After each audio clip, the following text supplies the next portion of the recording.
नमस्कार मित्रांनो. अशोक खरात म्हणजे आशक्या हा भोंदाड्या 156 देश फिरून या महाराष्ट्रामध्ये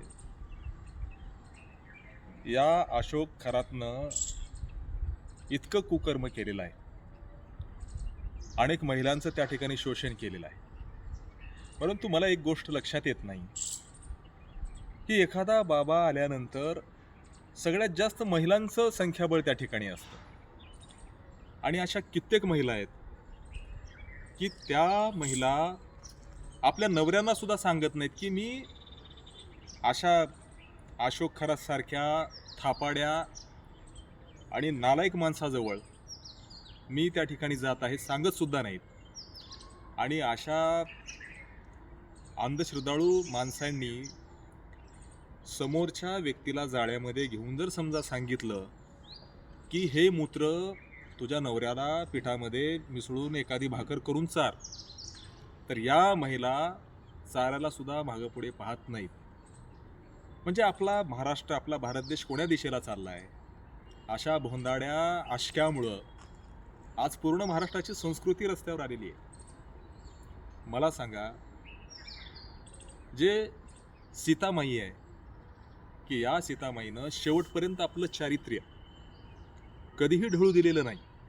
रावण शेवटी मरून गेला, रामायण घडलं. तर आपल्या महाराष्ट्रातल्या, भारत देशातल्या महिलांना असं का कळत नाही? स्वतःचं त्या ठिकाणी पूर्ण चांगलं होईल म्हणून इज्जत वेशीवर त्या ठिकाणी टांगतायत. तर अशा अशोक खरातसारख्या नालायक भिकारचोट असल्या महाराजांचं लिंग वजा केलं पाहिजे. शरीरापासून लिंग त्याचं वजा केलं पाहिजे आणि ते कुत्र्याला खाऊ घातलं पाहिजे. नालायक असली माणसं या महाराष्ट्रामध्ये येत आहेत. 156 देश फिरून आलेला आहे. 156 देशामध्ये त्यानं काय धडे घेतले काय नाही त्याच्याशी काय आपलं घेणं देणं नाही. परंतु या ठिकाणी येऊन अनेक महिलांना त्यांना जाळ्यामध्ये अडकवून तुमचं मी चांगलं करेन, तुमचं लग्न चांगलं होईल, तुम्हाला धनधान्य मिळेल, तुम्हाला एखाद्या पदावर मी पाठवतो म्हणून तो त्यांचा अक्षरशः यवनी पूजा वगैरे, आता त्या गोष्टी मी बोलणं योग्य नाही, परंतु तो करून निघाला. त्याचे काही व्हिडिओ पाहिल्यानंतर खरंच त्याचं लिंग वजा केलं पाहिजे. असं आहे. धन्यवाद.